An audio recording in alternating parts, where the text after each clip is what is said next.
Hello students, welcome to the Rajendra Samrat academy. इस video में हम एक बार फिर से लेके आपके सामने आए हैं संघवाद चैप्टर, जो पॉलिटिक्स का है, क्लास 10th का चैप्टर है, सेकंड चैप्टर पॉलिटिक्स, जिसकी एक पार्ट की वीडियो अभी तक की हमने आपको दे दी है। यहाँ तक ये सारे आप देख रहे हैं, ये सारी वीडियो आपको फर्स्ट पार्ट में इतना सब हम लोग पढ़ चुके हैं। तो यहाँ से अब नेक्स्ट पार्ट वीडियो जो है ये, इसमें हम पढ़ेंगे, जैसा कि हमने कहा था, संघीय व्यवस्था कैसे चलती है। So let's start the chapter.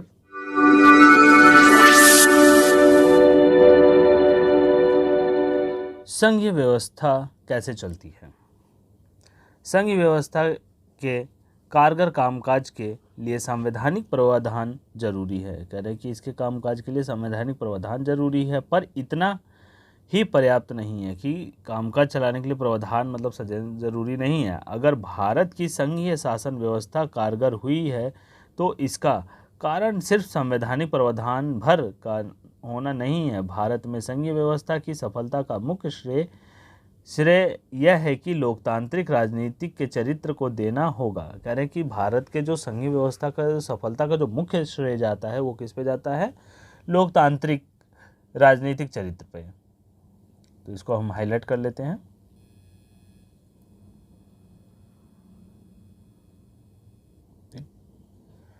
तो कह रहे हैं कि जो पूरी संघीय व्यवस्था जो भारत में कायम हुई है, ये लोकतांत्रिक का भी, लोकतांत्रिक जो है सरकार जो चलती है लोकतंत्र के अनुसार चल रही है, इस पे क्या है, इसका मुख्य श्रेय जाता है। यहाँ पे आप मैप देख सकते हैं। मैप में ये दिया गया है गिलगित, चीतर, पेशवार और श्रीनगर, लेह, जम्मू कश्मीर, ये मतलब जगहों के नाम दिए गए हैं जो जितना ये इस पे सब जुड़ा हुआ है। ठीक, अब ये पाकिस्तान अलग हो चुका है, जितना ऐसे से लाइनिंग आप देख रहे हो ये सब पाकिस्तान का है। उसके ऊपर अफगानिस्तान है, ईरान है।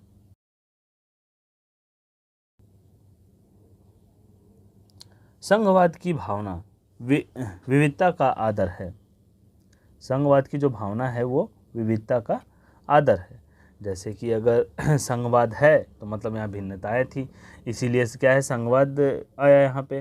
तो यहाँ सब लोग अलग अलग हैं, इसीलिए तो एक साथ मिलके चलने की कोशिश कर रहे हैं, तभी तो संघवाद जैसा शब्द उभरा। आदर और संघ साथ रहने की इच्छा का हमारे देश के साझा आदर्श के रूप में स्थापित होना सुनिश्चित हुआ। तो विभिन्नताओं में एकता वाली बात जैसे भारत में कही जाती है, तो वही चीज़ यहाँ पे भी है। आए कुछ प्रमुख बातों पर गौर करें जिनसे पता चलता है कि यह काम किस तरह हो पाया। अब उन बातों पे गौर करेंगे, उन बातों पे हम ध्यान देंगे जिन बातों की वजह से जो ये संघवाद वाली व्यवस्था है जो लागू हो पाई या कायम हो पाई। भाषा, भाषाई राज्य, भाषा के आधार पर प्रांतों का गठन हमारे देश की लोकतांत्रिक राजनीति के लिए पहली और एक कठिन भारत के लिए थी। सबसे बड़ी समस्या क्या थी कि जो अलग अलग राज्य थे, भाषा के आधार पर निर्माण किया जाए या कैसे किया जाए, ये सबसे बड़ी कठिन परीक्षा उनके लिए थी। भारत ने सन 1947 में लोकतंत्र की राह पर अपनी जीवन यात्रा शुरू की थी। 1947 में भारत आज़ाद हुआ था, तो तभी से इसने क्या है कि इस पे एक राह, जीवन यात्रा अपनी शुरू की। उस वक्त से लेकर सन 2019 तक का अगर आप राजनीतिक मानचित्र देखें तो इस अवधि में आए बदलाव को देखकर एक बारगी आप आश्चर्यचकित रह जाएंगे। अनेक पुराने प्रांत गायब हो गए। कह रहा है कि बहुत से पुराने प्रांत जो थे वो गायब हो गए और कई नए प्रांत बन गए। कई प्रांतों की सीमाएं, क्षेत्र और नाम बदल गए, क्योंकि उस टाइम जब भारत आज़ाद हुआ था और आज 2019 तक जब भी देखा गया तो इसमें क्या है कि जैसे पाकिस्तान का बंटवारा हुआ, कई राज्य का गठन हो गया, कई क्षेत्रों का नाम चेंज हो गया, बहुत से ऐसे परिवर्तन आए इसमें। अब इतना समय बीता है, 70-75 साल, तो इसमें बहुत से परिवर्तन आए हैं। ठीक, जैसा नए राज्यों को बनाने के लिए 1950 के दशक में भारत के कई पुराने राज्यों की सीमाएं बदली। अब जैसे एक राज्य यहाँ पे देख लो, एक राज्य है दूसरे राज्य से जुड़ा है। अब यहाँ अगर हम कोई नया राज्य बनाते हैं, यहाँ अब ये इसको तोड़ के बीच में से बना दिया गया, तो इससे क्या हुआ कि इनकी जो सीमाएं थी वो अलग अलग राज्यों से जुड़ गई। अलग अलग जो यहाँ के वो थे, जिला वगैरह था, उनसे जुड़ने लगी। तो इनकी अलग से सीमा निर्धारण करना पड़ता है, सारी चीज़ें अलग तरीके से इनको करनी पड़ जाती है। तो एक समस्या हो जाती है। ऐसा यह सुनिश्चित करने के लिए किया गया कि यह भाषा बोलने वाले लोग एक राज्य में आ जाएं। इसके बाद कुछ अन्य राज्यों का गठन भाषा के आधार पर नहीं बल्कि संस्कृति, भूगोल अथवा जातीयता, एथनिसिटी की विभिन्नता को रेखांकित करने और उन्हें आदर देने के लिए भी किया गया है। कह रहे हैं कि उनका जो मतलब कि उन्हें ऐसा इसलिए किया गया कि वो भाषा के आधार पर उन्हें अलग नया राज्य बनाया जा सके। तो अब जब अलग अलग लोग होंगे तो उनको एक जगह आना ज़रूरी है। जब एक जगह है, जैसे कि अभी कहते हैं बंगाली है, गुजराती है, मराठी है, तो ये एक जगह है ना, तो भाषा के आधार पर क्या हुआ, इन्हें राज्य का दर्जा मिला। इनमें नागालैंड, झारखंड और उत्तराखंड जैसे राज्य शामिल हैं। इन सब को भी अलग कर करके एक तरफ बांटा गया। उत्तराखंड जैसे कि यूपी से अलग हुआ है, ठीक, झारखंड बिहार से, छत्तीसगढ़ बिहार से हुआ है, थोड़ा हिस्सा इधर का थोड़ा हिस्सा इधर का करके इन्हें अलग कर दिया गया। अब जब एक भाषा के आधार पर राज्यों के गठन की बात उठी तो कई राष्ट्र नेताओं को डर था कि इससे देश टूट जाएगा। अब भाषा के आधार पर जब बातें उठने लगी तो जो राष्ट्रीय नेता थे उनको ये डर था कि कहीं देश टूट ना जाए। केंद्र सरकार ने इसी के चलते राज्यों का पुनर्गठन कुछ समय के लिए टाल दिया था, पर हमारा अनुभव बताता है कि भाषावार राज्य बनाने से देश ज़्यादा एकीकृत और मजबूत हुआ।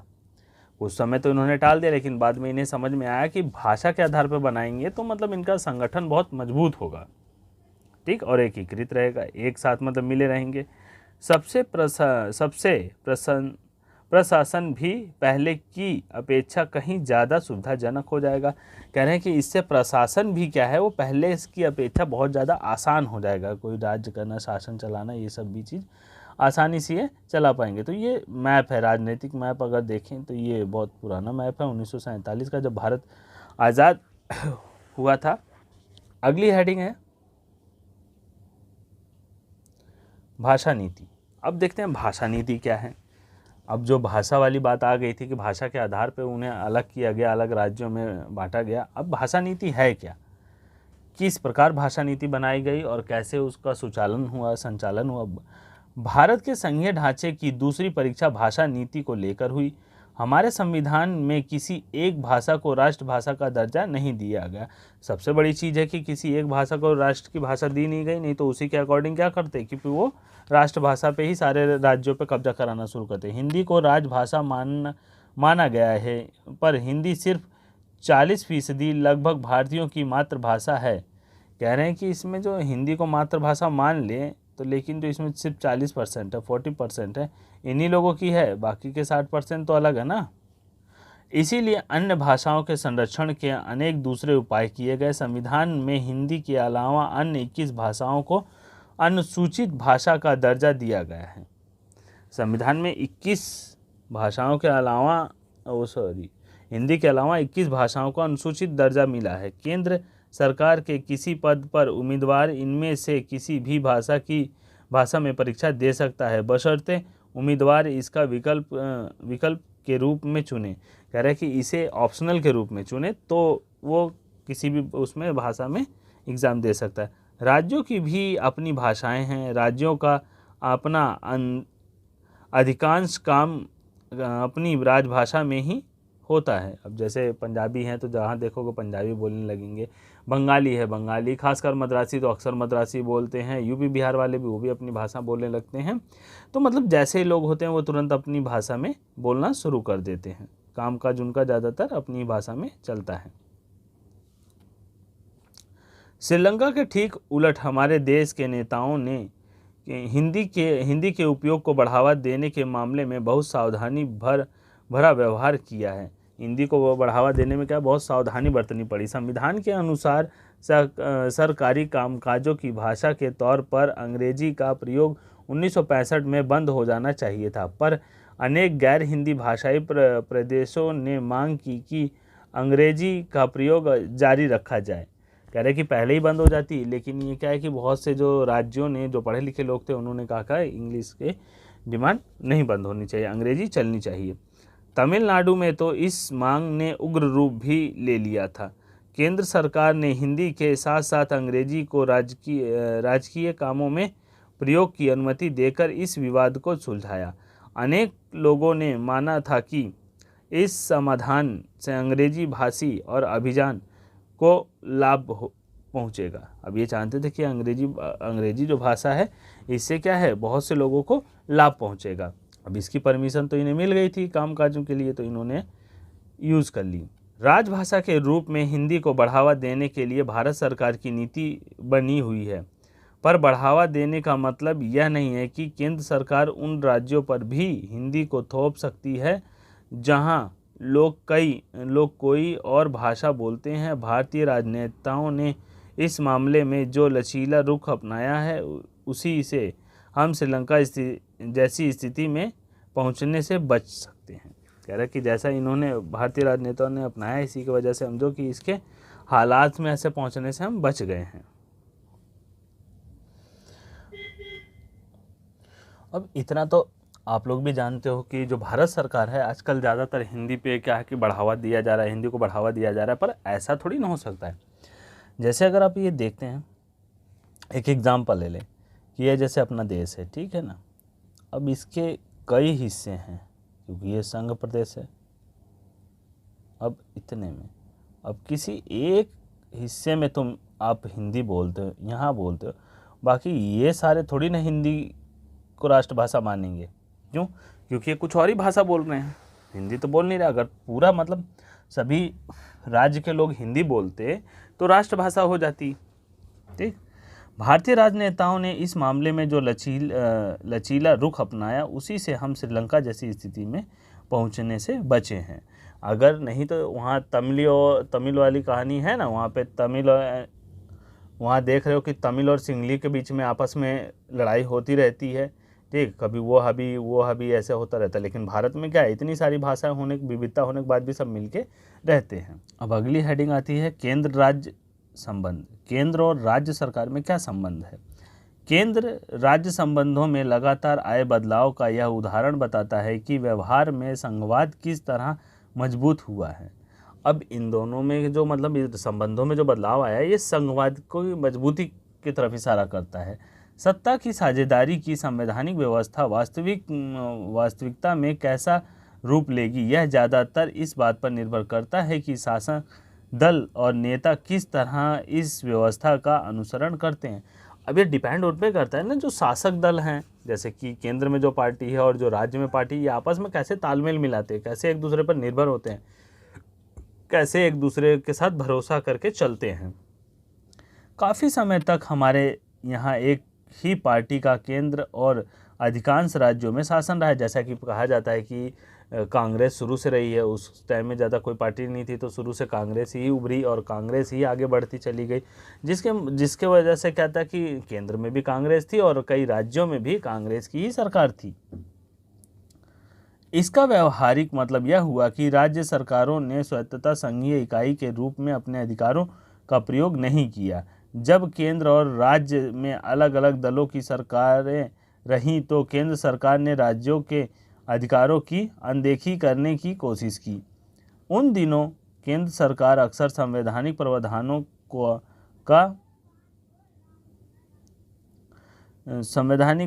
का दुरुपयोग करके विपक्षी दलों की राज्य सरकारों को भंग कर देती थी। अब दूसरी जो राज्य सरकार होती थी उनको क्या किया जाता था, भंग कर देते थे विपक्षी दल जो हुआ थे। यह संघवाद की भावना के प्रतिकूल काम था। अब जो उन्हें भंग कर दिया, कह रहे कि उन दिनों में जो केंद्र सरकार अक्सर संवैधानिक प्रावधानों का दुरुपयोग करके, जो संविधान से उनको शक्ति मिली होती है उसका दुरुपयोग करके विपक्षी दलों की राज्य सरकारों को भंग कर देते थे। यह संघवाद की भावना के प्रतिकूल काम था। अब ये संघवाद के ही प्रतिकूल था काम कि सब मिलके क्या करते थे, उसको भंग कर देते थे। देखिए 1990 के बाद यह स्थिति काफ़ी बदल गई। सन 1990 के बाद जो इसमें बदलाव आने लगा, इस अवधि में देश के अनेक राज्यों में क्षेत्रीय दलों का उदय हुआ। अब इसमें क्या हुआ कि छोटे छोटे दल, छोटी छोटी पार्टियां मतलब उभरने लगी, नई नई पार्टियां उभर के लोक नेता बन के ऊपर आने लगी। यही दौर केंद्र सरकार में गठबंधन सरकार की शुरुआत का भी था। अब 1990 का दौर जो आया उसमें केंद्र सरकार में गठबंधन सरकार का भी उदय होने लगा कि कई लोगों ने मिलकर सरकार, कहते हैं एक अकेला थक जाए तो मिलकर हाथ बढ़ाना, तो वही ये लोग क्या करने लगे, जब एक अकेले से वोट सरकार नहीं बन रही थी तो इन्होंने क्या किया, कई लोगों का साथ ले लिया और मिलके एक सरकार का निर्माण कर दिया। चूँकि किसी एक दल को लोकसभा में स्पष्ट बहुमत नहीं मिला, इसलिए प्रमुख राष्ट्रीय पार्टी को क्षेत्र दलों समेत अनेक पार्टियों का गठबंधन बनाकर सरकार बनानी पड़ी। अब इन्होंने क्या किया, अनेक क्षेत्र पार्टियों के साथ गठबंधन किया और ये सरकार का निर्माण किया। इससे सत्ता में साझेदारी और राज्य सरकारों में स्वायत्तता का आदर करने की नई संस्कृति पनपी। अब इससे क्या हुआ, जब सबको लगा कि गठबंधन करके हम लोग सरकार बना सकते हैं तो हमें इतना मतलब सम्मान मिल रहा है, सब चीज़, तो सोच बदल गई लोगों की। इस प्रवृत्ति को सुप्रीम कोर्ट के एक बड़े फैसले ने भी बल मिला। इस फैसले के कारण राज्य सरकार को मनमाने ढंग से भंग करना केंद्र सरकार के लिए मुश्किल हो गया। अब मनमाने ढंग से जो ये सरकार भंग कर देते थे तो ये केंद्र सरकार के लिए मुश्किल होने लगा। इस प्रकार आज संघीय व्यवस्था के ताकत सत्ता की साझेदारी संविधान लागू होने के तत्काल बाद वाले दौर की तुलना में ज़्यादा प्रभावी है। कह रहे कि उसके बाद जब ये लागू हुआ था तब इतना प्रभावी था, उससे ज़्यादा ये क्या है आज के समय में प्रभावी है। जैसा अब देखते हो कि छोटी छोटी बातों को लेकर पुराने समय से तौल के और आगे बढ़ने, बताने और समझाने की कोशिश करते हैं। अब इस डायग्राम में देख सकते हो कि दे रखा है राज्यों की शक्तियाँ, यहाँ सब एक एक करके लगे पड़े हैं इनके साथ और इनको इकट्ठा करके ये क्या करे, गठबंधन सरकार बना के संघ केंद्र में पार्टी बना सकते, गठबंधन सरकार। और ये गठबंधन सरकार बन गई और यहाँ पे आप देख सकते हो कि ये बैठे पड़े हैं। यहाँ अंकित दोनों कार्टूनों में केंद्र और राज्यों के बीच का संबंध दिखाया गया है। क्या राज्यों को केंद्र से गुहार लगानी चाहिए कि हमें कुछ और शक्ति दे दो?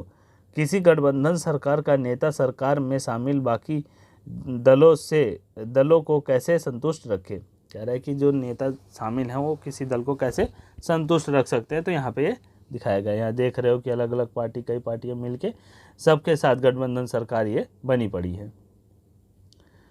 आप यह कह रहे हैं कि क्षेत्रवाद लोकतंत्र के लिए अच्छा है, क्या आप गंभीरता से ऐसा कह रहे हैं? ये क्वेश्चन है कि लोकतंत्र क्या सबके लिए अच्छा है।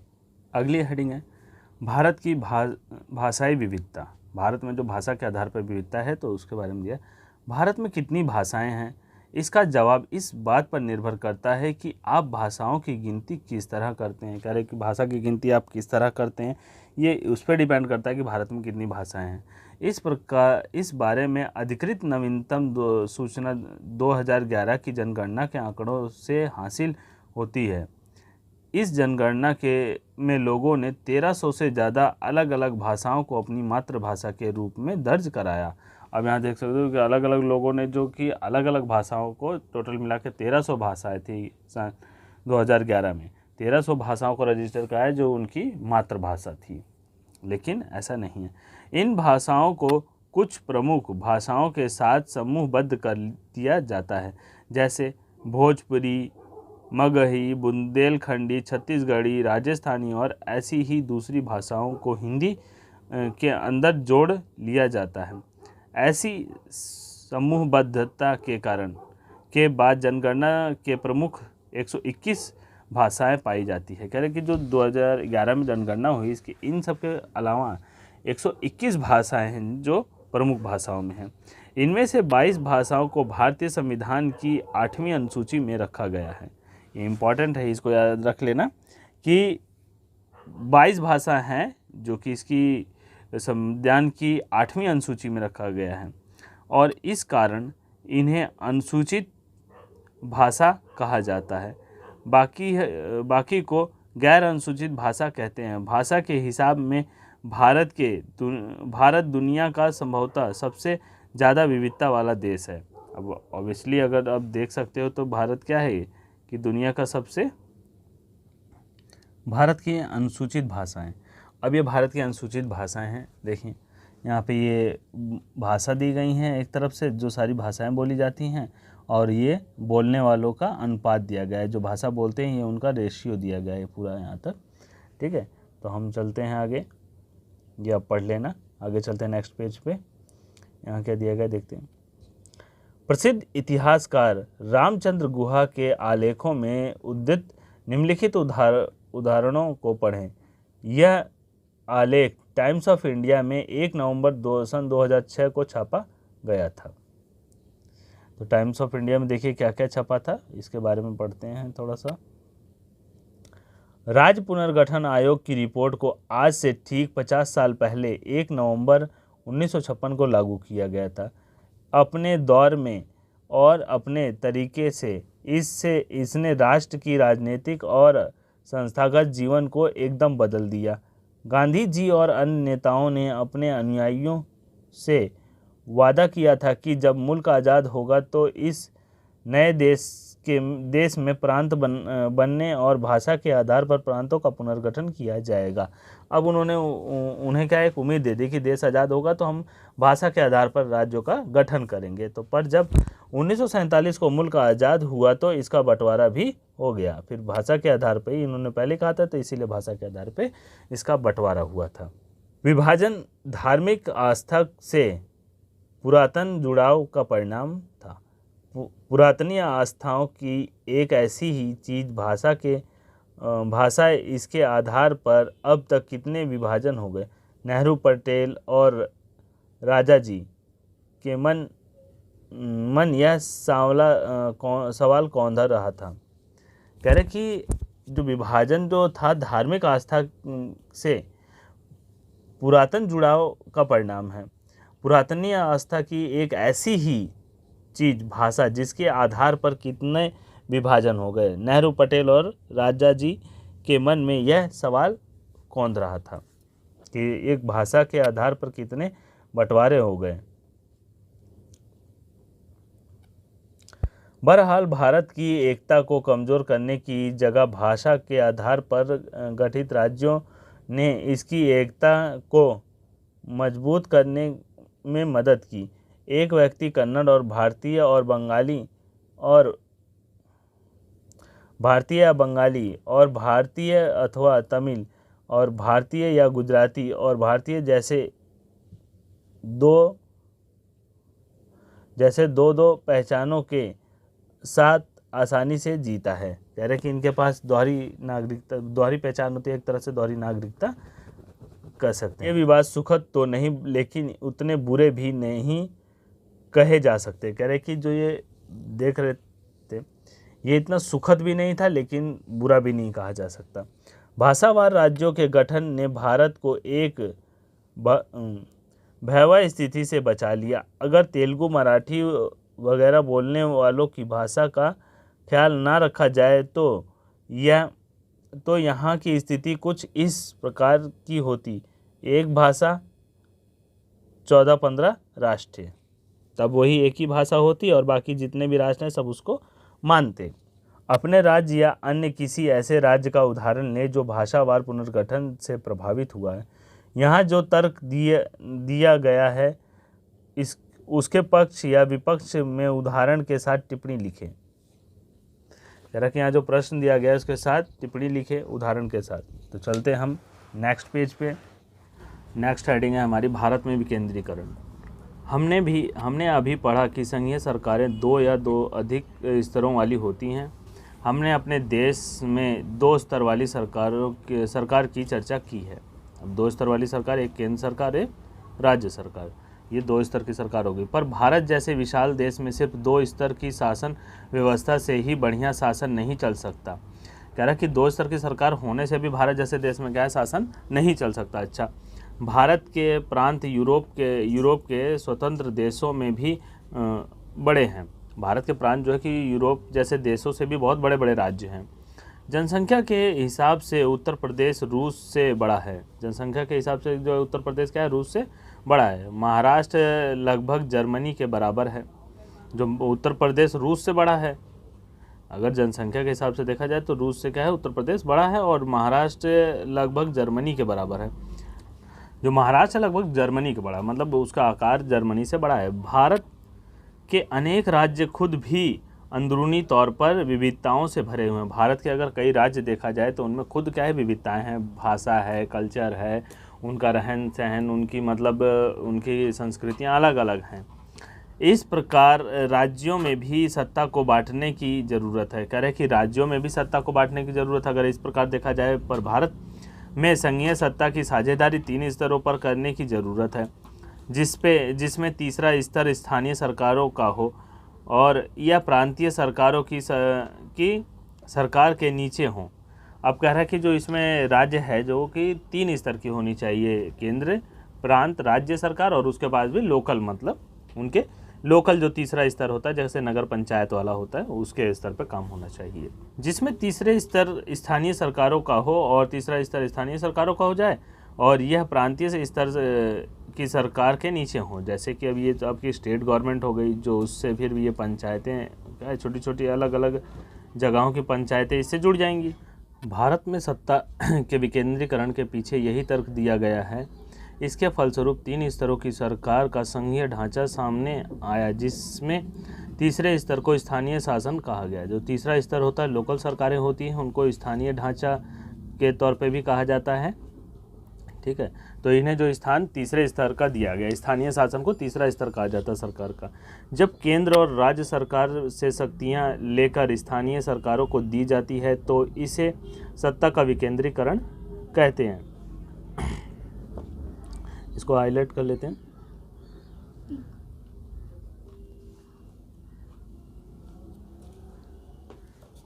जब केंद्र और राज्य सरकार से शक्तियां लेकर इनको वितरण के विकेंद्रीकरण जैसे किया जाता है, लेकर स्थानीय सरकारों को दे दी जाती है, उनकी शक्तियां जो स्थानीय लोकल सरकार, पंचायत को, नगर पंचायत हो गई, इन सबको दी जाती है, तो इसका विकेंद्रीकरण कहा जाता है। जैसे विकेंद्रीकरण के पीछे बुनियादी सोच यह है कि अनेक मुद्दों और समस्याओं का निपटारा स्थानीय स्तर पर ही बढ़िया ढंग से हो सकता है। कह रहे कि कुछ मुद्दे ऐसे हैं जो कि बड़ी बड़ी मतलब फैसले पे ना जाके, जैसे छोटे छोटे ही स्तर पे उनको सॉल्व कर लिया जाए तो ज़्यादा आसानी से सुलझ सकते हैं। लोगों को अपने इलाके की समस्याओं को बेहतर समझ होती है। जो लोग होते हैं उनको अपने इलाके की जो समस्या होती है कि यहाँ क्या समस्या, क्या प्रॉब्लम है, वो अच्छे ढंग से उसको सुलझा सकते हैं। लोगों को इस बात की भी अच्छी जानकारी होती है कि पैसा कहाँ खर्च किया जाए और चीज़ों का अधिक कुशलता से उपयोग किस तरह किया जा सकता है, कि उन्हें पता होता है। जैसे गांव देहात के लोग होते हैं, वहाँ नगर पंचायत में उनको पता होता है कि कहाँ किस काम में पैसा लगाना चाहिए, जहाँ लगाना खर्च करना चाहिए कि वहाँ अच्छा फ़ायदा होगा, उसी के अनुसार ये काम कर सकते हैं। इसके अलावा स्थानीय स्तर पर लोगों को फैसले में सीधे भागीदारी बनना भी संभव हो जाता है। और स्थानीय स्तर पर क्या होता है कि ये डायरेक्ट उससे जुड़ सकते हैं, डायरेक्ट ही कोई काम काज है तो डायरेक्ट स्थानीय जो लोकल उनकी सरकार होती है उससे वो मिल के काम कर सकते हैं। इससे लोकतांत्रिक भागीदारी की आदत पड़ती है। अब मिलजुल के काम करते हैं तो इससे क्या होता है, लोकतांत्रिक सरकार की इन्हें आदत पड़ जाती है ढांचे की। स्थानीय सरकारों की स्थापना स्वशासन के लोकतांत्रिक सिद्धांत को वास्तविक बनाने का सबसे अच्छा तरीका है। जो स्थानीय जो शासन है, सरकारें हैं, स्थानीय सरकार की जो स्थापना हुई है वो इस विचारधारा पे हुई है कि लोकतांत्रिक सिद्धांत को वास्तविक तौर पे मतलब लोगों के बीच मतलब स्वशासन, वो अपने हिसाब से पंचायत पे, जो गांव नगर की पंचायत होती है उनका फैसला करना, छोटे छोटे मुद्दे होते हैं, छोटे छोटे जो कोई सा भी मतलब छोटी सी समस्या होती है उनका फैसला वो आसानी से कर सकते हैं। तो ये अपना मतलब एक तरह से देख रेख हो गया, उनको जो भी मतलब अपने एरिया की हो गई, उन सबको वो अपना खुद से सोच विचार के काम उस पर कर सकते हैं। विकेंद्रीकरण की ज़रूरत हमारे संविधान में भी स्वीकार की गई है। कह रहे कि विकेंद्रीकरण की ज़रूरत जो है कि ये हमारे संविधान में भी स्वीकार की गई है। इसके बाद से गांव और शहरों के स्तर पर सत्ता के विकेंद्रीकरण की कई कोशिशें हुई। गांव और शहरों में भी सत्ता का विकेंद्रीकरण की बहुत कोशिश की गई है। सभी राज्यों में गांव के स्तर पर ग्राम पंचायत और शहरों में नगर पालिका की स्थापना की गई थी। अब ये इसी के अनुसार क्या किया गया कि गांव के नगर पंचायत, ग्राम पंचायत और शहरों में नगर पालिका की स्थापना हुई थी, पर इन्हें राज्य सरकार से सीधे नियंत्रण में रखा गया था। इन पे जो नियंत्रण करती है वो कौन करती है, राज्य सरकार करती है। इसे इन स्थानीय सरकारों के लिए नियमित ढंग से चुनाव भी नहीं कराए जाते। कह रहे हैं इनके लिए क्या है, सही से चुनाव भी नहीं कराए जाते। नियमित ढंग से मतलब ढंग से अच्छे तरीके से, जैसे और बड़े लेवल पे चुनाव होते हैं। इनके पास ना तो कोई अपना अधिकार था, ना संसाधन। इस प्रकार प्रभावी ढंग से सत्ता का विकेंद्रीकरण नाम मात्र का हुआ था। पहले जो था कि ये बस सत्ता का जो विकेंद्रीकरण हुआ था वो बस नाम मात्र का ही हुआ था।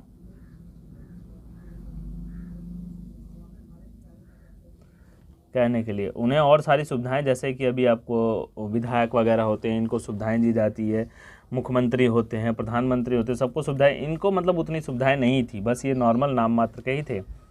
वास्तविक विकेंद्रीकरण की दिशा में एक बड़ा कदम 1992 में उठाया गया था। जो वास्तविक विकेंद्रीकरण कब हुआ था, 1992 में। संविधान में संशोधन करके लोकतांत्रिक शासन व्यवस्था के इस तीसरे स्तर को ज़्यादा शक्तिशाली और प्रभावी बनाया गया था। 1992 में इस पे क्या है, कामकाज किया गया था और इसे प्रभावी ढंग से सुधारा गया था।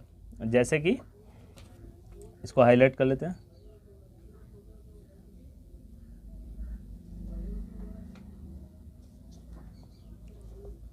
अब स्थानीय स्वशासी निकायों के चुनाव नियमित रूप से करना संवैधानिक बाध्यता हो गई थी।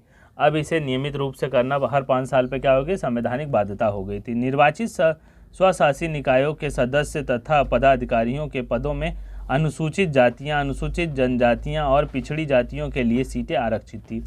इसमें अलग अलग सीटें सबके लिए क्या थी, आरक्षित की गई थी। कम से कम 1/3 पद महिलाओं के लिए आरक्षित किए गए थे। इसमें 1/3 पद क्या था, महिलाओं के लिए आरक्षित कर दिए गए थे। देखा होगा आपने कि कभी कभी महिला प्रधान भी हुआ करती हैं। हर राज्य में पंचायत और नगर पालिका चुनाव करने के लिए राज्य चुनाव आयोग नामक स्वतंत्र संस्था का गठन किया गया है। हर राज्यों में चुनाव करने के लिए राज्य चुनाव आयोग का गठन किया गया है, ताकि ये सारी सुविधाएं, व्यवस्था कैसे करना, सिस्टम पूरा वो चुनाव आयोग करता है। राज्य सरकारों को अपने राजस्व और अधिकारों का कुछ हिस्सा इन स्थानीय स्वशासी निकायों को देना पड़ता है। सत्ता में भागीदारी की प्रकृति हर राज्य में अलग अलग है। कह रहे हैं कि जो टैक्स वसूला जाता है स्टेट्स में, वो सारे उसमें से भी कुछ खर्चा, अब ग्राम पंचायत में कुछ खर्चा आता है तो क्या करते हैं कि ग्राम में सुधार किया जाता है, ग्राम विकास किया जाता है, तो ये खर्चा भी यहीं से मिलता है। और ये अपनी सत्ता की जो भागीदारी है हर राज्य में इनसे होती है। गांव के स्तर पर मौजूद स्थानीय शासन व्यवस्था को पंचायती राज के नाम से जाना जाता है। जो गांव में शासन व्यवस्था है उसको पंचायती राज के नाम से जाना जाता है, तो इसको भी हाईलाइट कर सकते हैं। प्रत्येक गांव और कुछ राज्यों में ग्राम समूह की एक ग्राम पंचायत होती है। यह एक तरह की परिषद है जिसमें कई सदस्य और एक अध्यक्ष होता है। सदस्य वार्ड से चुने जाते हैं और उन्हें समानता पंच कहा जाता है। जो वार्ड से सदस्य चुने जाते हैं उन्हें पंच कहा जाता है, और अध्यक्ष को प्रधान सरपंच कहा जाता है, और इनका जो अध्यक्ष होता है उन्हें प्रधान सरपंच कहा जाता है। इनका चुनाव गांव अथवा वार्ड में रहने वाले सभी वयस्क लोगों के मतदान के जरिए करते हैं। जो 18 से प्लस हैं वो सारे क्या करते हैं, वोट करते हैं। तो वहाँ से गांव में क्या होता है, प्रधान चुना जाता है। फिर उसके बाद अलग अलग मेंबर चुने जाते हैं। यह पूरे पंचायत के लिए फैसला लेने वाली संस्था है। पंचायतों का काम ग्राम सभा की देखरेख में चलता है। गांव के सभी मतदाता इसके सदस्य होते हैं।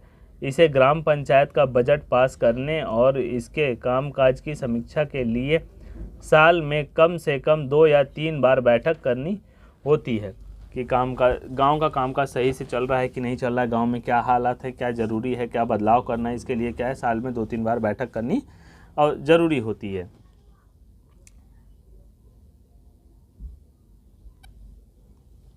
स्थानीय शासन का ढांचा जिला स्तर तक का है। कई ग्राम पंचायतों को मिलकर पंचायत समिति का गठन होता है।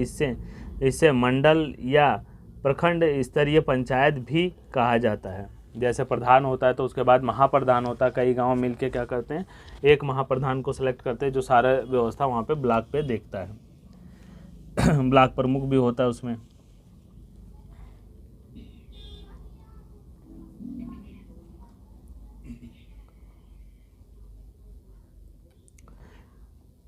इलाके के सभी पंचायत सदस्य करते हैं। किसी जिले की सभी पंचायत समितियों को मिलकर जिला परिषद का गठन होता है, मिलाकर जिला परिषद का गठन होता है। जो जिले की सभी पंचायत होती है उनको मिला के जो जिला परिषद का गठन किया जाता है। जिला परिषद की अधिकांश सदस्यों का चुनाव होता है। जिला परिषद में उस जिले के लोकसभा और विधानसभा के लिए चुने गए सांसद और विधायक तथा जिला स्तर की संस्थाओं के कुछ अधिकारी भी सदस्य के रूप में होते हैं।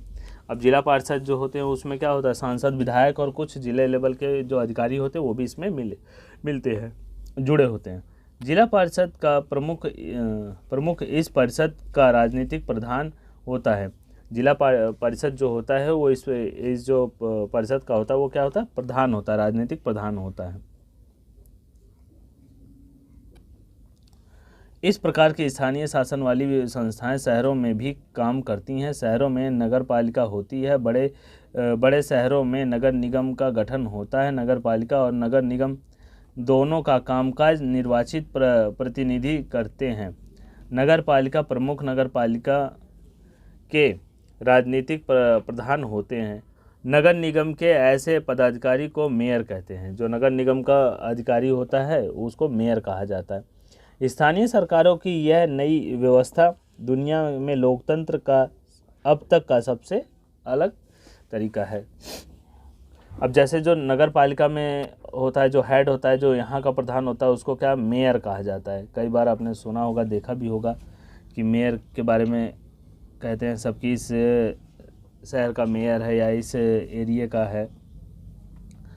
आगे देखिए इसमें साइड में क्या लिखा है, प्रधानमंत्री देश चलाता है, मुख्यमंत्री राज्यों को चलाते हैं। इसी तर्क से जिला परिषद के प्रधान को जिले का शासन चलाना चाहिए। फिर जिलों का शासन कलेक्टर या जिलाधीश क्यों चलाते हैं, कह रहे कि इसके हिसाब से इन्हें चलाना चाहिए जिले का कामकाज, लेकिन इसे कलेक्टर या जिलाधीश जो कि जज होते हैं वो चलाते हैं। बड़ा प्रयोग है। नगर पालिका और ग्राम पंचायतों के लिए करीब 36 लाख लोगों का चुनाव होता है। यह संख्या ही अपने आप में दुनिया की कई देशों की कुल आबादी से ज़्यादा है। कह रहे कि जो नगर पालिका और ग्राम पंचायत में जो करीब चुनाव होता है वो 36 लाख लोगों का होता है और कई शहरों में तो इतनी इनकी आबादी है। स्थानीय सरकारों को संवैधानिक दर्जा दिए जाने से हमारे यहाँ लोकतंत्र की जड़ें और मजबूत हुई हैं।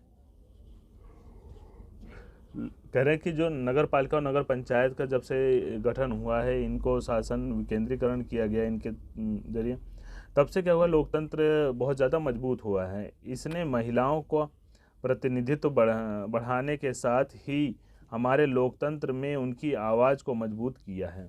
कह रहे कि उनका प्रतिनिधित्व बढ़ गया और लोकतंत्र में उनकी जो आवाज़ है बहुत बुनियाद मजबूत हो चुकी है। बहरहाल इन सब के बावजूद अभी भी अनेक परेशानियां कायम हैं।